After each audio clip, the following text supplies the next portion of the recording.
So, Nikki, I, as a business owner, am in the early stages of an acquisition. But the big question I have is around my team.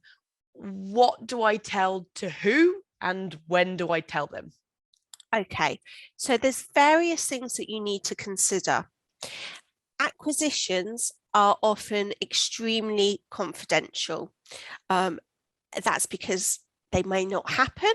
So you don't want to let the market and the employers and the customers know that something's going to happen and then it doesn't happen. So there's huge amounts of confidentiality. It's very sensitive as well, because often the company being acquired, the people in there may be very nervous about that they were being acquired, and therefore the current owners may not be sharing that information. So firstly, it is really important to make sure that you adhere to non-disclosure agreements and keep all the information as confidential as possible.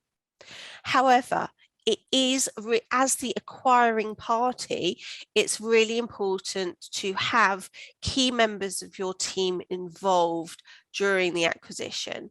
One, to make sure that the acquisition is successful, but also post-acquisition to make sure that the merging of the two businesses is as successful as possible.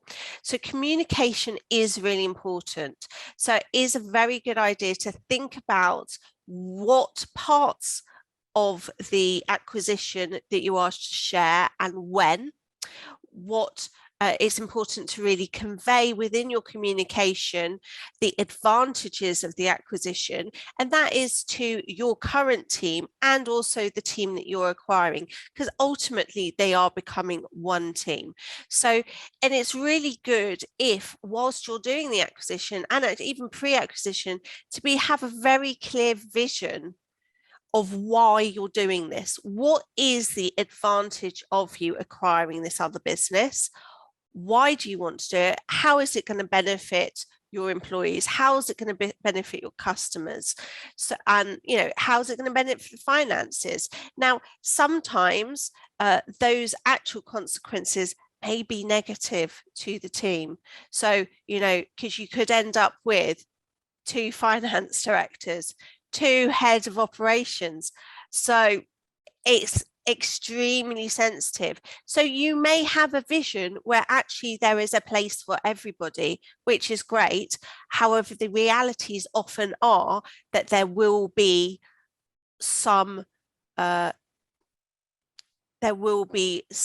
decrease in overall workforce. So you've got to do that very carefully, very sensitively, obviously completely legally as well.